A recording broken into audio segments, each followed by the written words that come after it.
Seguimos en el libro 2 y ya nada más nos faltan estudiar 10 salmos más para terminar con este libro y seguirnos con el libro 3. Vamos en esa parte. Y bueno, estamos avanzando, como decíamos. El título del Salmo 62 es Espera en la salvación. Claro, en la salvación de Dios, pero espera en la salvación. Hay que saber esperar, porque uno de nuestros problemas, y tal vez no de todos, pero en la mayoría, siempre es la impaciencia. Siempre queremos que Dios nos responda inmediatamente. Cuando estamos pasando por una situación crítica, ya sea de un problema familiar, de una enfermedad, de un accidente, de una situación que nos está afectando, de alguna adversidad, pues siempre deseamos que Dios nos responda inmediatamente, pero Dios a veces nos invita a esperar porque Dios está haciendo algo grandioso en nuestras vidas. Entonces tenemos que aprender eso. Y eso es lo que nos va a enseñar este salmo. El salmo nos va a enseñar a esperar en la salvación que viene de parte de nuestro Dios. Este salmo fue escrito por David. Pero fíjense bien, hermanos, que en la parte de arribita del versículo 1 aparecen unas palabras pequeñas que dice de la siguiente manera: al músico principal A, y ahí viene un nombre de una persona que no es muy común, a Jedutún. ¿Quién era Jedutún? Bueno, pues vamos a ver ahorita, vamos a entrar en materia de esto. Bien, vamos a ver entonces la situación de este salmo. Vamos a ver algo relacionado con el salmo. El Salmo 62 es un salmo de varias facetas. Fíjense bien, es un salmo que tiene muchas cualidades, cosas muy bonitas. Primero, es un salmo de súplica, porque David está pidiendo a Dios algo. Luego, de gratitud, porque David agradece al Señor. De enseñanza y de alabanza. Entonces, se puede tomar en alguna de esas situaciones y está muy acorde a la enseñanza de este salmo. Escrito por David. El adverbio solamente, vamos a ver por favor el versículo 1. Veamos el versículo 1, por favor. ¿Cómo dice el versículo 1? En Dios solamente está callada mi alma, de Él viene mi salvación. Por favor, notemos en esa palabra solamente.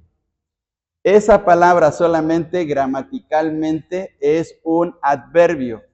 Cuando estudiamos en la primaria o en la secundaria, estudiamos español, nos hablaron acerca del artículo, nos hablaron del sustantivo, nos hablaron del verbo, nos hablaron de las preposiciones, nos hablaron acerca de los adverbios, de las intersecciones y bueno, toda una gama de palabras muy especiales de nuestro idioma. Nos hablaron de los pronombres y etcétera, de los adjetivos.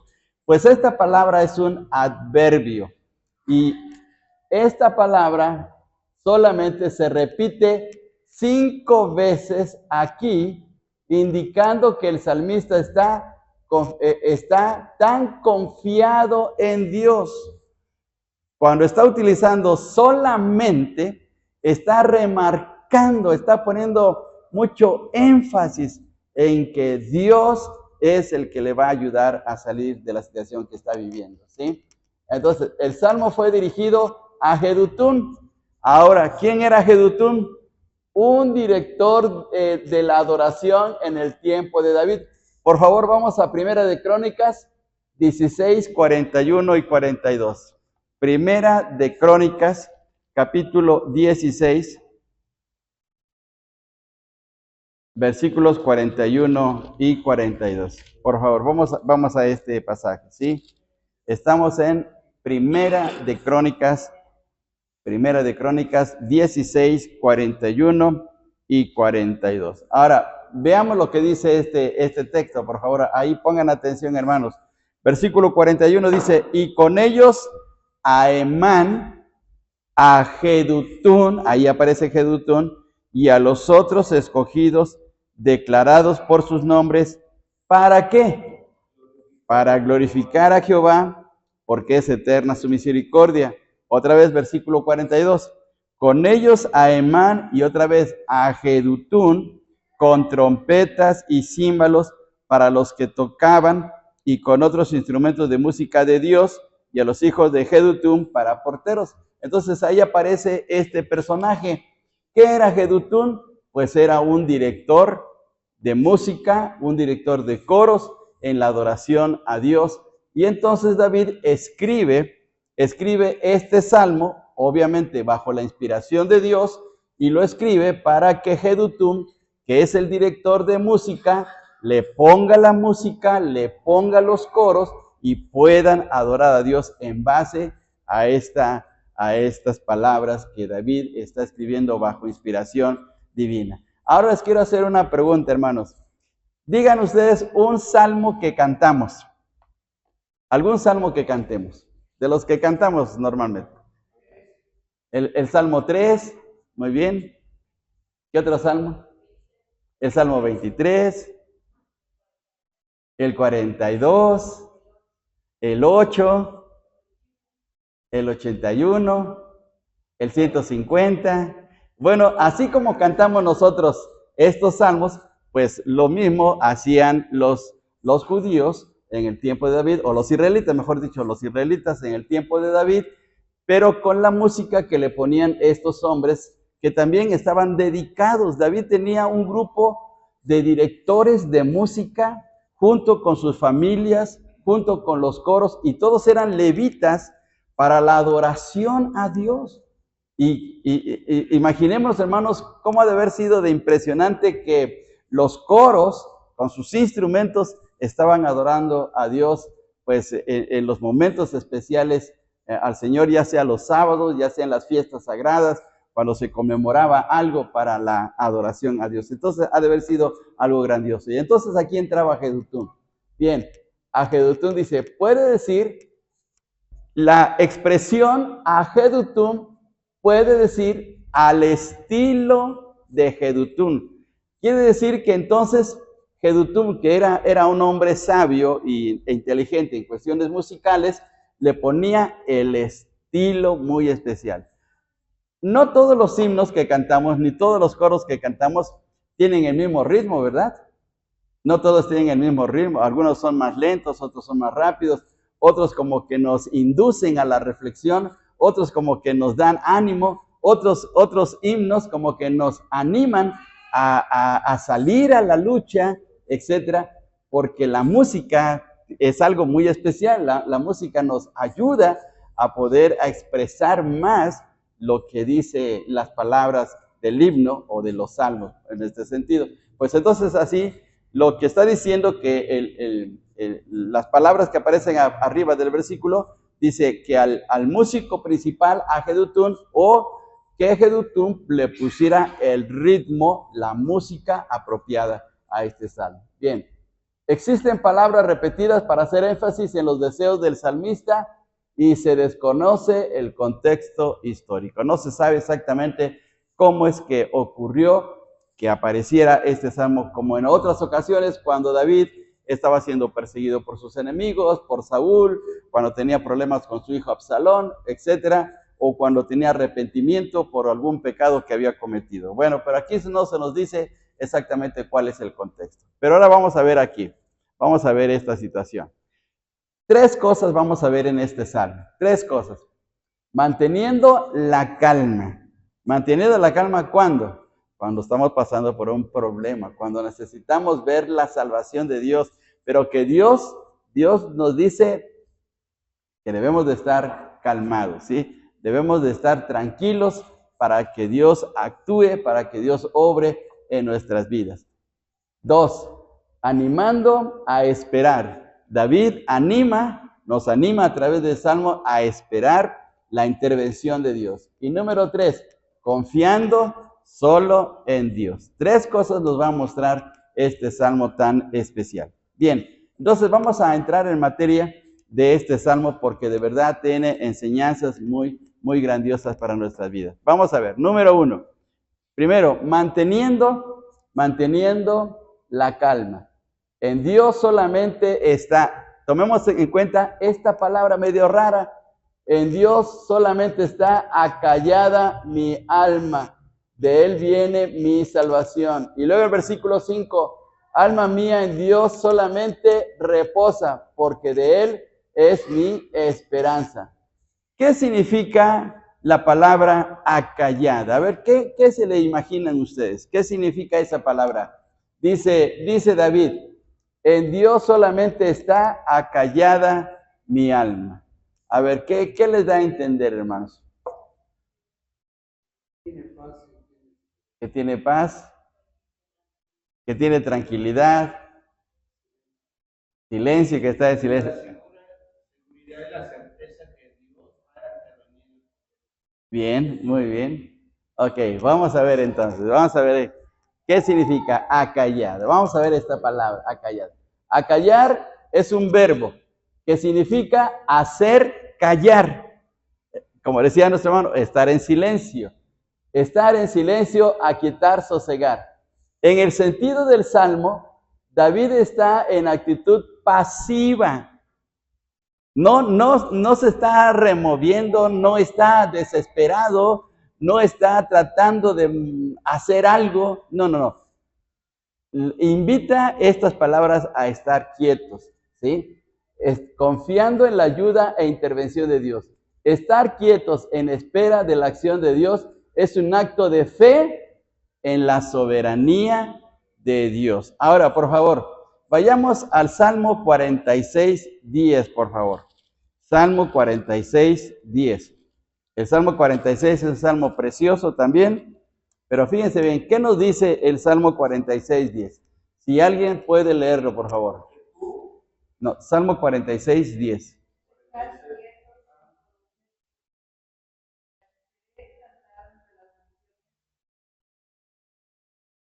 Muy bien. ¿Cuáles son las primeras dos palabras que lo mencionan en el versículo 10? Estad quietos, estad quietos. Y no sucede que cuando tenemos un problema inmediatamente nos desesperamos. Nuestra cabeza empieza luego a dar muchos giros. Empezamos, ahora ¿cómo voy a resolver este problema? ¿A quién voy a ir? ¿Quién me va a poder ayudar? ¿Qué voy a hacer con esto? Y empezamos así a darle vueltas a nuestra cabeza. Pero David nos está diciendo, hay que tranquilizarnos, hay que estar quietos, hay que permitir que sea Dios el que tome el control de esta situación para que se resuelva, no en nuestras fuerzas, sino bajo la dirección del Señor. Por eso, otra vez, las palabras, en Dios solamente está quieta, podemos cambiar la palabra, solamente en Dios está quieta mi alma, porque a veces nuestra alma está pues en un torbellino, en una situación así muy crítica, ¿sí? Entonces debemos de aprender a estar quietos. Ahora, ¿es fácil estar quietos, hermanos? No, ¿verdad? Porque como que quisiéramos que la solución llegara inmediatamente, que la respuesta, que la solución al problema inmediatamente estuviera presente para que saliéramos rápido de esta situación, ¿sí? A ver, hermanos, ¿en qué momento vimos al Señor que estaba quieto cuando los discípulos estaban llenos de temor y afectados por una circunstancia grave? A ver, ¿en qué momento? A ver, ¿en qué pasaje de la Biblia nos menciona que el Señor estaba muy quieto, pero los discípulos estaban desesperados? En la barca, exactamente. ¿Qué estaba haciendo el Señor en la barca?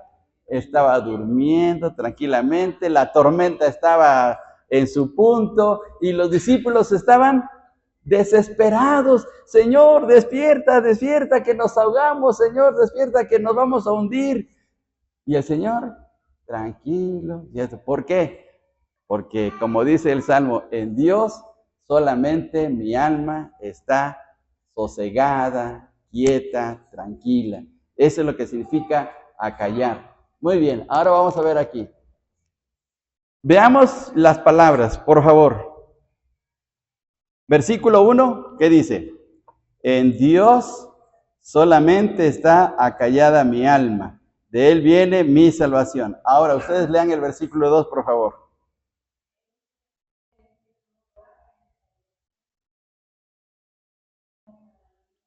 Y ahora, por favor, ustedes lean otra vez el versículo 4.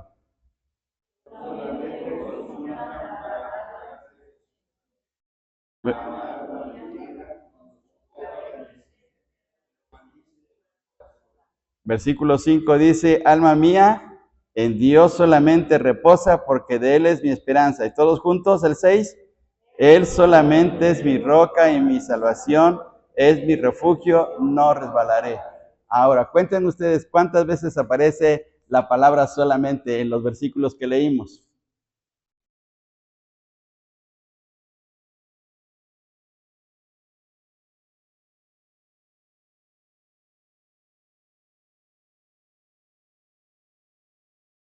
¿Cuántas veces encontramos la palabra solamente? 5 veces, exactamente. 5 veces encontramos esa palabra solamente. ¿Qué está haciendo David al repetir 5 veces? Que debemos de confiar solo en el Señor. Debemos de poner nuestra mirada solamente en Él. Entonces, constantemente está hablando así. Entonces, solamente en Dios está mi descanso, lo dice en el versículo 1. En Dios está mi salvación. Versículo 2, vean ustedes el versículo 2 dice, Él solamente es mi roca y mi salvación. Entonces, normalmente en nuestra desesperación perdemos los estribos, nos desorientamos o a veces hasta hacemos más grande el problema. Pero ¿cuál es la solución para esto? Pues simplemente estar quietos, pensando que Dios es el único que nos puede ayudar a salir del conflicto. 3, en Dios está mi esperanza. Veamos el versículo 5. Alma mía, en Dios solamente reposa, porque de Él es mi esperanza. Entonces, hermanos, ¿no les ha pasado que ustedes les han dicho a sus hijos, mira, te voy a comprar, por decir algo, unos tenis para el domingo, para el próximo domingo? ¿Y cómo está el niño? El niño ya está, ¿ya me vas a comprar los zapatos? ¿Cuándo vienen mis tenis? Y así, todos los días está, cálmate, espérate, y así, y para el domingo, sí. Y resulta que el niño está desesperado, él ya quisiera que le llegara, ¿sí? Pues a veces nos pasa lo mismo. Y Dios sabe perfectamente lo que necesitamos y Dios tiene sus tiempos, pero tenemos que esperar en Él. Entonces, ahí está. Solamente en Dios está mi esperanza. Y por último, en Dios está mi roca. No olvidemos que la semana pasada veíamos acerca de lo que significa la palabra roca, la seguridad, lo inalterable que es Dios, que Dios siempre nos está protegiendo, que es una roca tan grande y tan firme que nadie lo puede mover y que en Él podemos estar completamente seguros. Entonces David se está refiriendo a eso. Fíjense bien, entonces, en Dios está mi descanso, solamente en Dios está mi salvación, solamente en Dios está mi esperanza, solamente en Dios está mi roca. Entonces debemos de pensar en eso porque vivimos en un conflicto muy especial. Ahorita, hermanos, ahorita el país y los Estados Unidos y Canadá y el mundo están a la expectativa en la situación de la economía porque dijeron que en el primer minuto de este día iban a entrar los aranceles, empezaron a bajar las bolsas de valores, los precios empezaron a subir. Vi un video hace unas horas en que en Estados Unidos una naranja vale 88 centavos de dólar, casi un dólar. Un dólar está casi en 21 pesos. Una naranja en 20 pesos, fíjense bien, en un supermercado. Entonces los precios se están elevando. ¿Y cómo está la gente? La gente está desesperada. La gente está pensando, ¿y ahora qué vamos a comer? ¿Qué vamos a comprar? Porque se están elevando los precios. Pero ¿qué dice David? Solamente en Dios está mi esperanza, solamente en Dios está mi salvación, solamente en Dios está mi roca, y etcétera, etcétera. Entonces, debemos de confiar en el Señor. Debemos de estar pensando en los aranceles y en los precios y en la economía del mundo, o debemos de estar pensando en nuestro Dios. Pues en Dios, ¿verdad? Porque Él tiene el control de todas las cosas, ¿sí? Bien, veamos esto. Ahora, manteniendo la calma. Fíjense bien, David nos anima a mantener la calma y de esta manera. Fíjense bien, ¿de qué manera? Aunque el hombre malo trate de aplastarnos. Vamos a ver el versículo 3. Versículo 3. Versículo 3. Hay una pregunta. Ahí dice de la siguiente manera. A ver todos juntos. ¿Hasta cuándo maquinaréis contra un hombre, tratando todos vosotros de aplastarle como pared desplomada y como cerca derribada? Miren, miren esa palabra que utiliza David aquí, de aplastarle, ¿sí? ¿Han aplastado ustedes un insecto? ¿Sí? ¿Lo han pisoteado? ¿Lo han remolido al pobre insecto? ¿Lo han hecho polvo? Pues eso es lo que quiere hacer el malo con nosotros. Pero, ¿qué dice David? Que debemos mantenernos en calma, aunque el hombre malo trate de aplastarnos. ¿Por qué? Porque Dios está en control.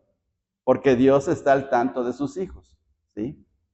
Si usted veía a un niño allí en el kinder que le pegaba a su hijo, ¿usted lo tomaba muy en calma? Usted decía, no, ¿cómo le van a pegar a mi niño? ¿Sí? Y usted lo salía a defender. ¿Creen ustedes que Dios nos va a defender del hombre malo? Claro que sí. ¿Y quién es el enemigo número uno del cristiano? El diablo, y el Señor nos va a defender, nos va a proteger. Entonces, el diablo va a querer tratar de aplastarnos. Él es el malo, pero Dios nos va a proteger. Entonces, dos, aunque el malo trate de derribarnos, ahí lo dice en el versículo 3, dice, como pared derribada. Ahí la palabra derribar quiere decir que nos da un fuerte empujón para que nos vayamos de bruces, para que nos caigamos y nos peguemos y nos hagamos trizas ahí en el suelo, ¿sí? Entonces, es lo que quiere decir así, que el malo está actuando, pero con una situación muy grave contra nosotros, ¿sí? 3, aunque el malo trate de quitarnos nuestra grandeza por mentiras. Vamos al versículo 4, por favor. Versículo 4. Dice, solamente consultan para arrojarle de su grandeza, aman la mentira y con su boca bendicen, pero maldicen en su corazón. Aparentemente, como que nos está tratando bien, pero no es cierto, ¿sí? Entonces, el hombre malo va a tratar de hacer que nuestra vida se haga difícil. Cuando está diciendo aquí, el malo trata de quitarnos nuestra grandeza, quiere decir que nuestra posición como hijos de Dios, porque nos quiere arruinar nuestro testimonio, quiere echar a perder nuestra vida espiritual, quiere que hagamos lo mismo que Él, que sigamos el camino de la maldad que Él, ¿sí? Y si en un momento dado cedemos, hasta se va a burlar de nosotros, porque así es, ¿sí? Y el último punto, número 4, aunque el malo diga maldiciones en corazón, esas maldiciones no nos van a afectar, porque sabemos que Dios nos protege. Ninguna maldición va a hacer efecto en nuestros corazones, porque tenemos la bendición de nuestro Dios y Él nos protege. Entonces, dice en el versículo 4, con su boca bendicen, pero maldicen en su corazón. Y aunque haya ese tipo de maldiciones, no nos afectan porque Dios tiene un cuidado especial por cada uno de nosotros. Entonces, ante esas situaciones, aunque el malo trate de aplastarnos, aunque el malo trate de derribarnos, aunque el malo trate de quitarnos nuestra grandeza, aunque el malo diga maldiciones en su corazón, debemos de mantener la calma en Dios. Debemos de mantener nuestra calma en Dios. Dice qué tremendo, ¿sí? Vamos ahora aquí. Vamos a continuar. Ahora, aquí viene una ironía. La ironía es un recurso que se utiliza en la Biblia para tratar de ayudarnos a entender más lo que Dios quiere decir en su palabra o nos quiere mostrar acerca de cómo Dios reacciona en un momento dado. Vamos a ver aquí. La ironía es una figura retórica que consiste en expresar lo contrario de lo que se quiere decir, a menudo con la intención de criticar o resaltar una contradicción. La verdadera intención del hablante, o sea, que el que tiene la ironía, se entiende a través del contexto y el tono en que se hace la declaración. Fíjense bien la manera como está haciendo la pregunta David. ¿hasta cuándo maquinaréis contra un hombre tratando vosotros de aplastarle como pared desplomada y como cerca derribada? Es decir, ¿hasta cuándo vas a terminar de hacer esto? ¿Hasta cuándo vas a terminar tu ofensa hacia mí? ¿Hasta cuándo te vas a calmar en estar tratando de herirme? ¿Sí? Pero no lo está haciendo con desesperación, sino como con burla. Esa es la ironía. ¿Por qué? ¿Por qué lo está diciendo así David? Porque David sabe que hay alguien que le está respaldando, hay alguien que está atrás de él, que le está protegiendo. ¿Sí? ¿Y quién es? Pues es el Señor que le está ayudando. Entonces, esa es la manera de cómo está actuando aquí David, con ironía, como diciendo, ¿vas a tratar de aplastarme a mí? ¿Vas a tratar de derribarme? Mira quién tengo atrás. ¿Qué no te estás dando cuenta? Aquí está mi Dios. Él me va a ayudar a salir adelante. Haz lo que quieras, pero mi Dios me va a sacar triunfante. Entonces, esa es la manera de que está utilizando la ironía así David. Bien, vamos a ver una cosa más todavía. Vamos animando a esperar. David ahora nos anima a esperar en el Señor.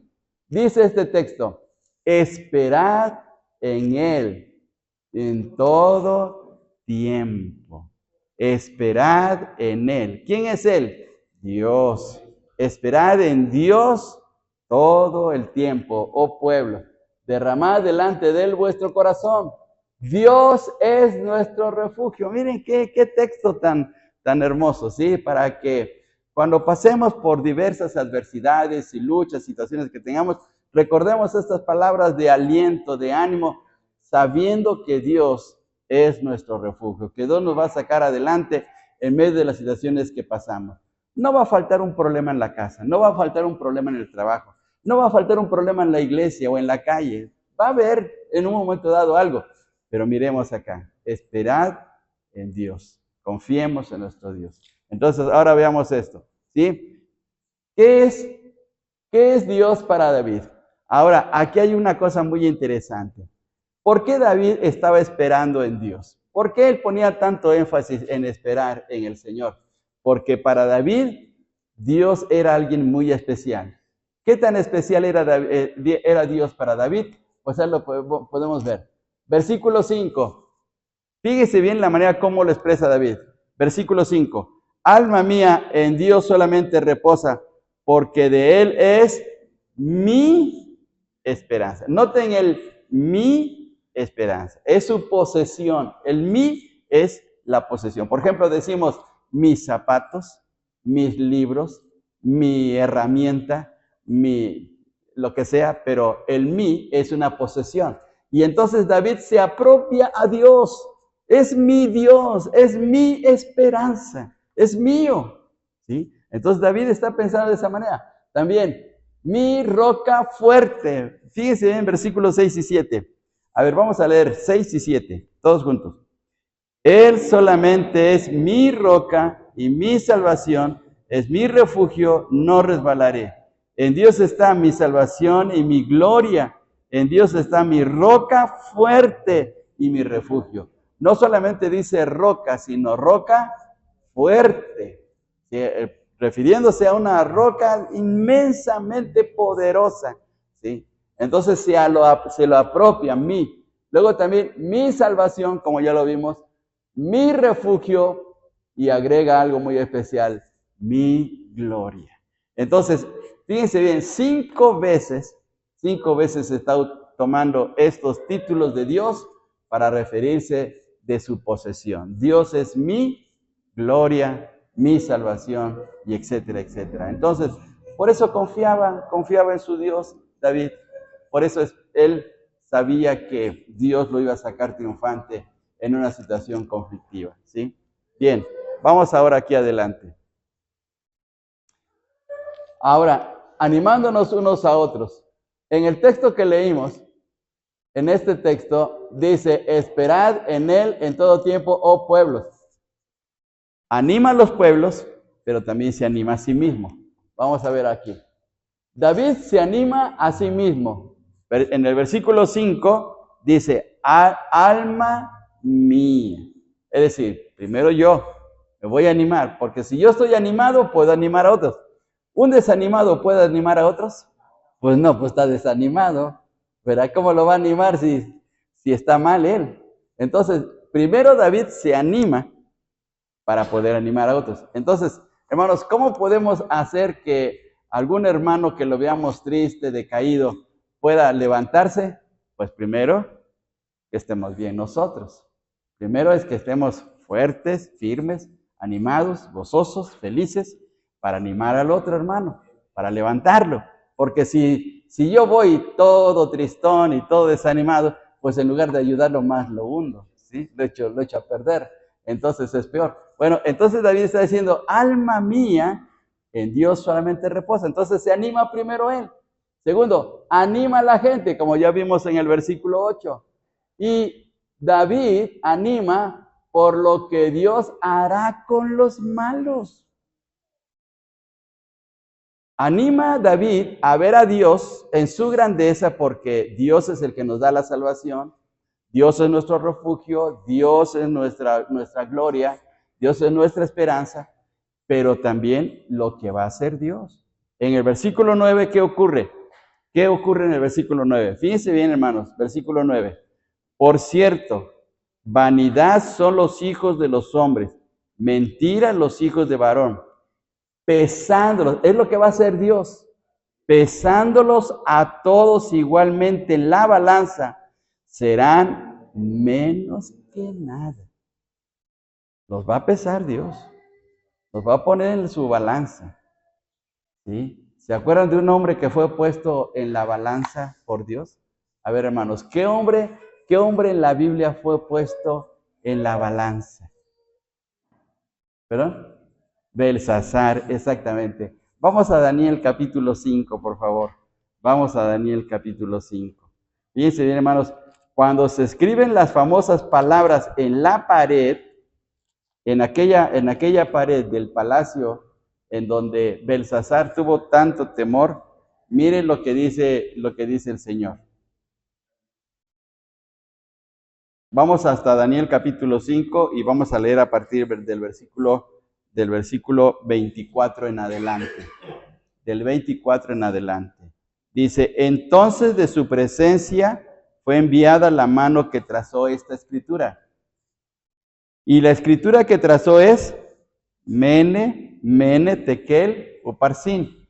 Versículo 26. Esta es la interpretación del asunto. Mene, contó Dios tu reino y le ha puesto fin. Tekel, pesado ha sido ¿en dónde? En balanza, y fuiste hallado falto. ¿Cómo se siente usted cuando ponen en la balanza, vamos a poner un ejemplo, carne, y le dicen, usted dice, quiero 1 kilo, pero le dan 900 gramos. ¿Usted se siente bien o reclama? Dice, faltan, ¿sí? Sí. Y así pasó con Belsasar. Le faltaba. No llegó al nivel correcto porque estaba mal en su vida. Entonces, ¿qué va a hacer Dios con los malos?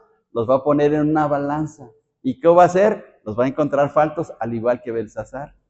Y miren, qué problema tan serio. Bien, entonces, por eso es que se anima David y anima a la gente para decirles, miren, no se preocupen, los malos pueden hacer lo que quieran, pero tarde o temprano Dios los va a poner en la balanza, ¿sí? Hay que animarnos.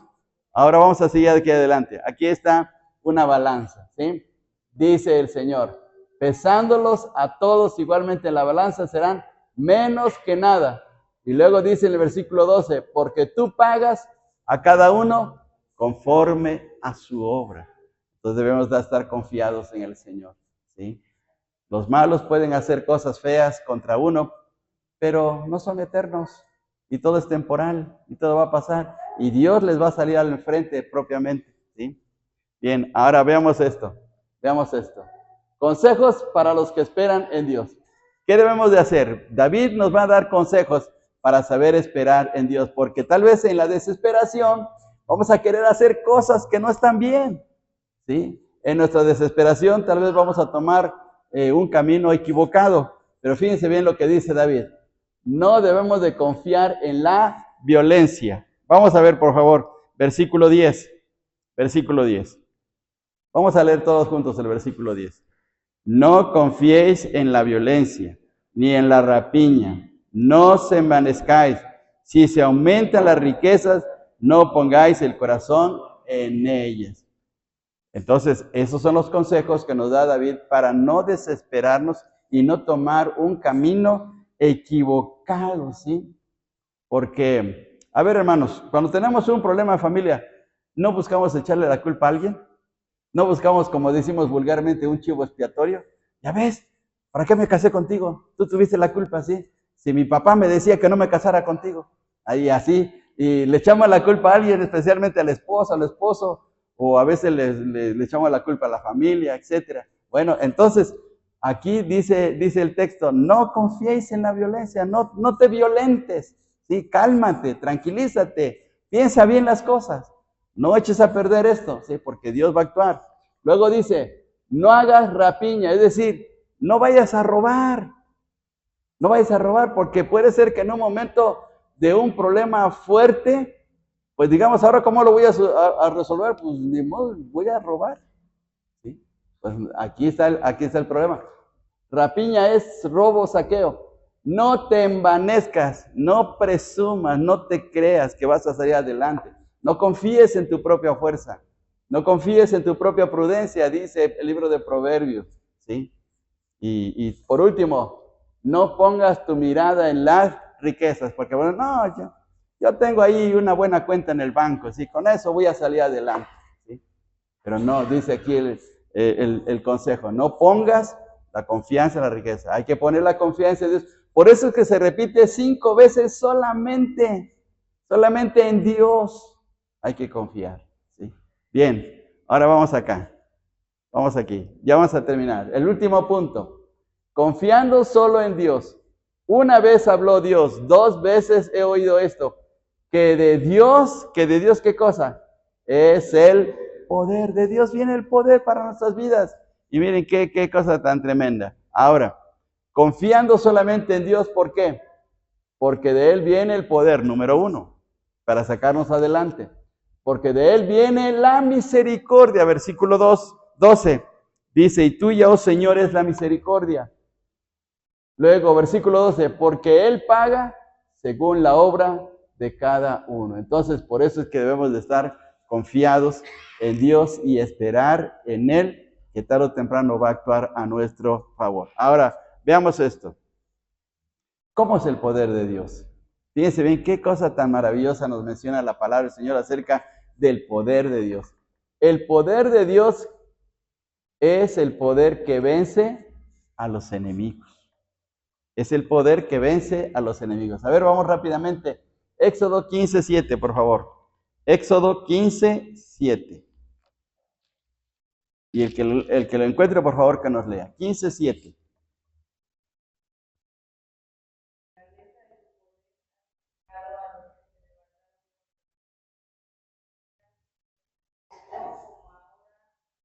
Como hojarasca, muy bien. Entonces, Dios, con su poder, vence a los enemigos.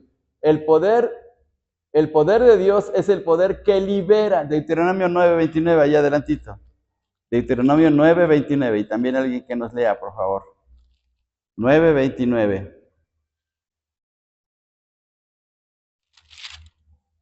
Y ellos son tu pueblo y tu heredad, que sacaste con tu gran poder y con tu brazo extendido. Muy bien. ¿Cómo libertó al Señor a su pueblo? Con su gran poder, con su gran poder. 3, es el poder que está en su mano. Primera de Crónicas 29:12, ¿quién nos lee? Primera de Crónicas 29:12. Primera de Crónicas 29:12, por favor.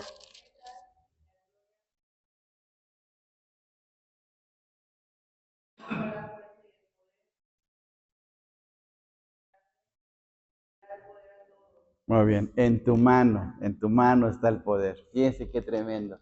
4, es el poder que creó el universo. Jeremías 32:17. Jeremías 32:17. 32, 17. También alguien que nos lea, por favor.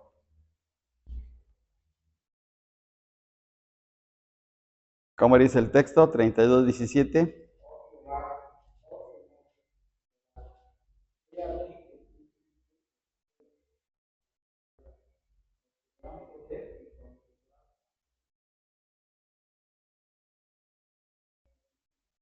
Qué versículo tan bonito, fíjense bien, hermanos. Dice que en Él está el poder para crear el universo. Bien, número 5, es el poder que sana. Lucas 6, 19. Lucas 6, 19. Toda la gente procuraba tocarle, porque poder salía de él y sanaba a todos. ¿Qué salía del Señor? Poder. Salía poder. ¿Y para qué salía el poder? Para sanar a todos. Mira qué tremendo, ¿verdad? Bien, ahora, 6, es el poder para la predicación. Fíjese bien, 4:33, el poder para la predicación.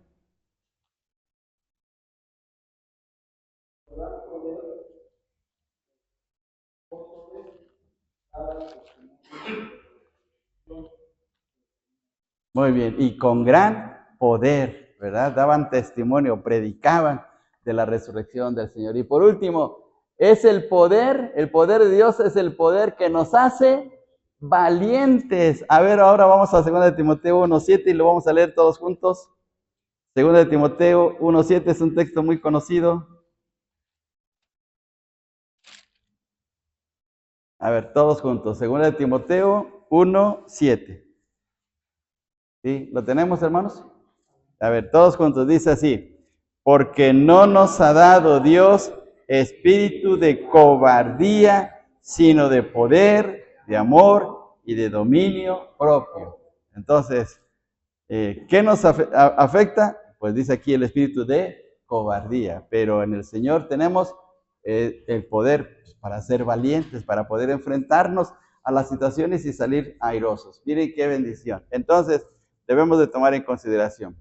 ¿Qué lecciones nos da este salmo, el Salmo 62? Nos va a dar 5 lecciones. Solamente en Dios está la salvación. Solamente en Dios debemos confiar. Solamente en Dios estaremos seguros. Solamente en Dios debemos esperar ayuda ante los enemigos. Y último, solamente en Dios tenemos poder para vencer. Porque dice el texto, fíjense bien qué palabras tan bonitas nos dice. Vamos a regresar al Salmo 62. Me perdió de momento. 62 y en el versículo 11. Una vez habló Dios, 2 veces he oído esto, que de Dios es el poder. Entonces, debemos de tomar en cuenta esto, hermanos. Bien. ¿Algún comentario? ¿Alguna pregunta relacionada con el Salmo 62?